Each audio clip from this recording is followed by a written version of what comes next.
our chapter of named organic reaction is continued. Today we will discuss about the Mannich reaction. Your course is Organic Chemistry 2 and my name is Dr. Tahir Makbul. So manic reaction के हवाले से अगर हम एक short line में बात करें तो this is basically imino methylation of C H acidic compounds. Imino methylation से मुराद क्या है कि आपके पास ये सी एच एसिडिक कंपाउंड है। सी एच एसिडिक कंपाउंड को तो आपको पता है कि यहाँ पे ये जो कार्बन के ऊपर हाइड्रोजन है ये एसिडिक है due to the presence of this carbonyl compounds. Alpha carbon है यहाँ पे, तो अल्फ़ा प्रोटॉन जो है वो आसानी से रिमूव हो सकता है।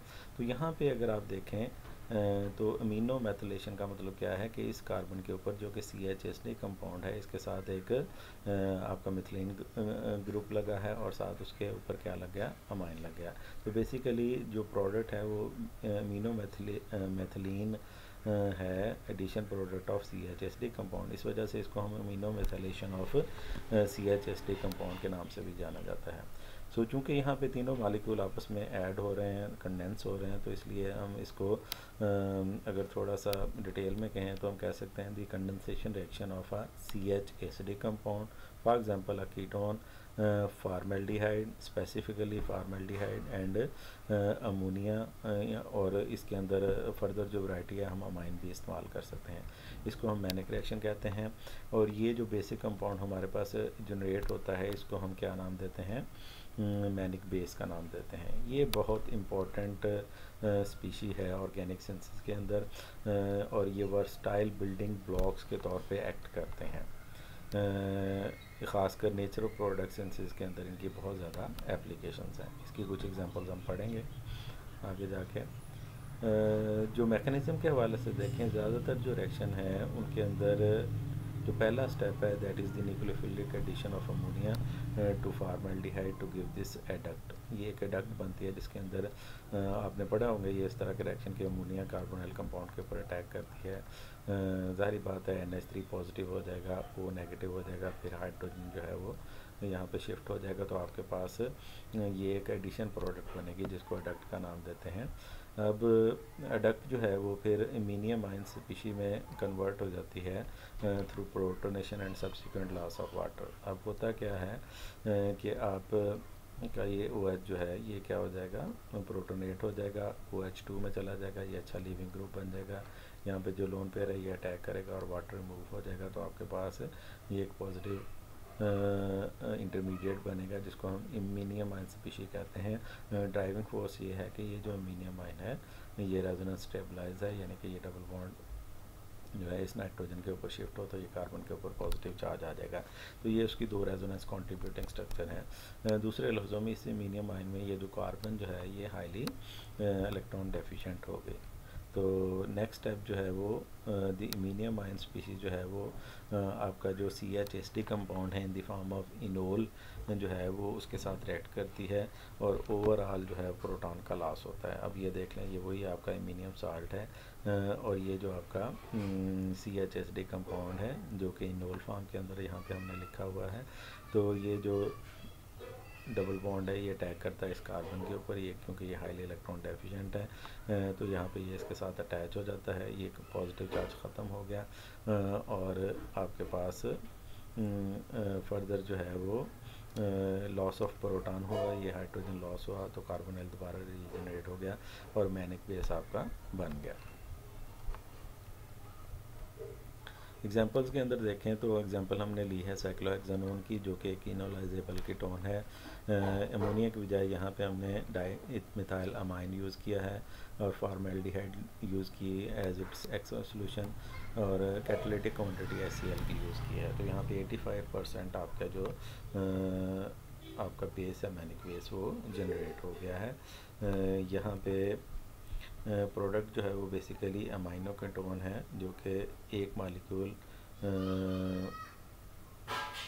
फार्मेल्डिहाइड का और अमाइन का ऐड हुआ है कीटोन के अंदर, क्योंकि ज़ाहिर बात है अब यहाँ पे आपके पास यहाँ पे एडिशन हुई है और कोई इस कंपाउंड के अंदर कोई लॉस नहीं हुआ, तो हम कह सकते हैं the product is an amino ketone from the addition of one molecule of each of formaldehyde and the amount to the ketone.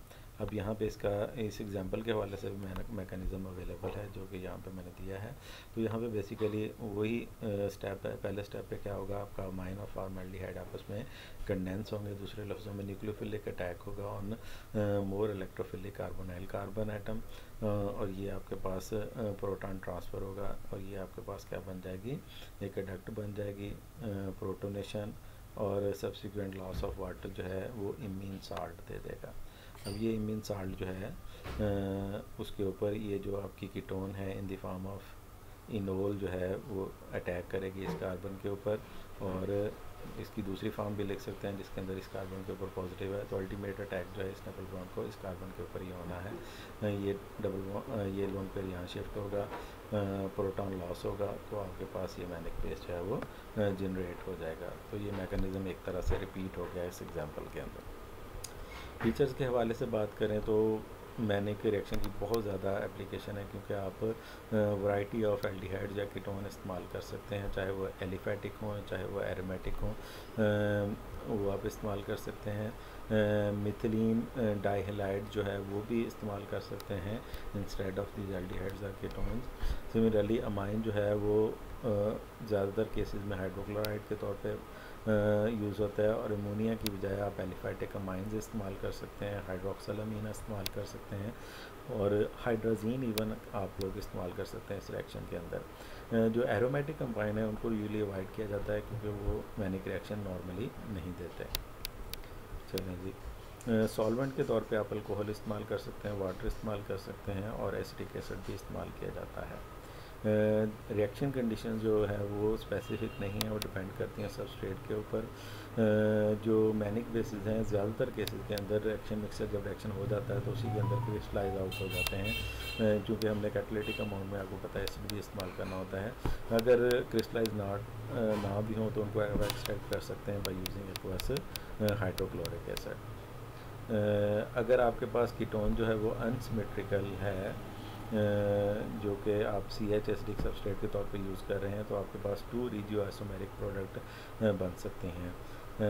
तो अगर आपने यहाँ पे एक सेलेक्टिव रेडियो आइसोमर ही अचीव करना हो तो रेडियो सेलेक्टिव रिएक्शन अचीव करने के लिए आप बजाय तीनों को इकट्ठे इस्तेमाल करने के लिए आप इन मिनिमम साल्ट जो है वो प्री फॉर्म जो है ऑलरेडी बना हुआ वो इस्तेमाल कर सकते हैं instead of formaldehyde and ammonia, कि उसको आप रिएक्शन मिक्सर के अंदर डालें। आप इन मिनिमम साल्ट पहले उन दोनों का बना के फिर उसको ट्रीट कर सकते हैं with your CH acidic substrate. तो आपका रिएक्शन जो है वो कंपैरेटिवली क्या हो जाएगा, रेडियो सेलेक्टिव हो जाएगा।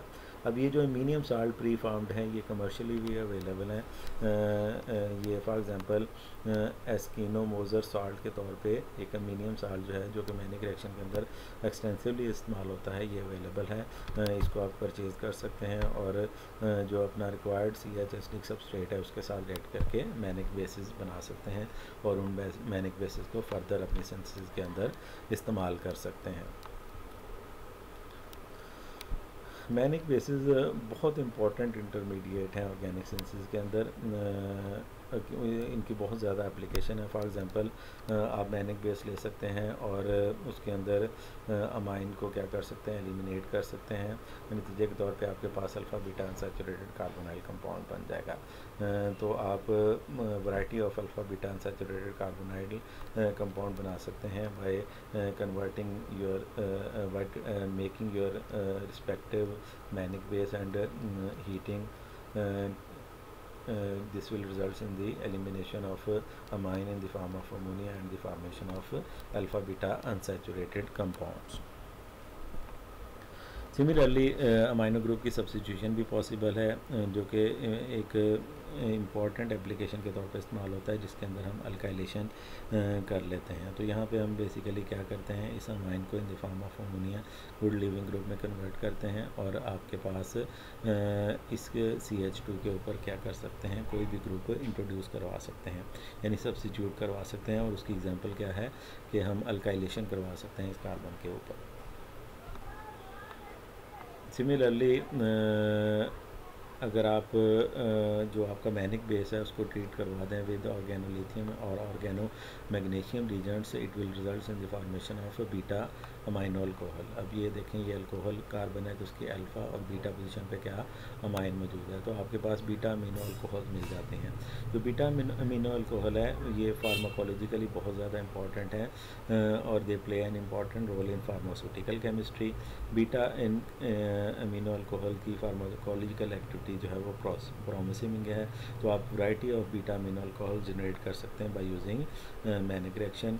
जो मैनिक रिएक्शन है वो फिजियोलॉजिकल कंडीशंस के ऊपर, यानी कि अगर आप पीएच, टेम्परेचर या एक्वा सोल्यूशन को कंपेयर करें तो ये बेसिकली फिजियोलॉजिकल कंडीशंस को मैच करता है जिसके अंदर ये माइकल रिएक्शन होता है। सो इस रिएक्शन को आप बायोमिमेटिक सेंसेस के तौर पे भी इस्तेमाल कर सकते हैं। बायोमिमेटिक का मतलब कि मिमिक्री का नाम आपने सुना होगा, तो मिमिक्री से बायोमिमिक्री आप कह लें कि बेसिकली जो बायोसेंसेस है उसको आप उसकी निकाली कर सकते हैं। फॉर एग्जांपल जिस तरह नेचर के अंदर अल्कलाइड प्रोड्यूस होते हैं, तो इसी तरह मैनिक रिएक्शन जो कि फिजियोलॉजिकल कंडीशंस के अंदर होता है, तो इसको इस्तेमाल करते हुए आप अल्कलाइड भी सिंथेसाइज कर सकते हैं। इसकी एग्जांपल है, ये एप्लीकेशन है द सिंथेसिस ऑफ ट्रोपिनोन जो कि प्रिकर्सर ऑफ एट्रोपिन के तौर पर इस्तेमाल हो सकता है और एट्रोपिन के रिलेटेड कंपाउंड भी आप जनरेट कर सकते हैं। 1917 में रॉबिन्सन जो है उसने ट्रोपिनोन मैनिक रिएक्शन को इस्तेमाल करते हुए बनाया था। यहाँ पे उसने जो प्रिकर्सर इस्तेमाल किया था that is succin dialdehyde and methylamine in the presence of acetone इस्तेमाल किया था। ये इसकी इक्वेशन है। तो ये आपके पास सक्सीन डाइल्डिहाइड है, मिथाइलामाइन है in the place of amine, और एसीटोन यूज़ की है यहाँ पे जो आपका CHSD कंपाउंड के तौर पे। तो ये आपके पास जो ट्रोपिनोन है जो कि प्रीकर्सर ऑफ एट्रोपिन के तौर पे इस्तेमाल किया जाता है वो प्रोड्यूस हो गया है। तो यहाँ पे उसने ट्रोपिनोन की बेहतरीन यील्ड इस्तेमाल किए हैं by using calcium salt of acetone dicarboxylic acid instead of acetone. तो एसीटोन को अगर रिप्लेस कर दिया जाए विद एसीटोन डाइकार्बोक्सिलिक एसिड तो ट्रोपिनोन की बेटर यील्ड भी अचीव हो सकती हैं। तो ये एक तरह की मॉडिफिकेशन या एप्लीकेशन है मैनिक रिएक्शन की। तो यहाँ तक मैनिक रिएक्शन के हवाले से हमने इसकी एग्जांपल्स भी देख लें, इसका मैकेनिज़्म डिटेल के साथ देख लिया, इसके स्ट्राइकिंग फीचर्स देख लिए, तो यहाँ पे इसकी एप्लीकेशन भी हमने देख ली। तो मैनिक रिएक्शन के हवाले से इतना ही। नेक्स्ट टाइम तक के लिए अल्लाह हाफिज़, फ़ी अमानिल्लाह।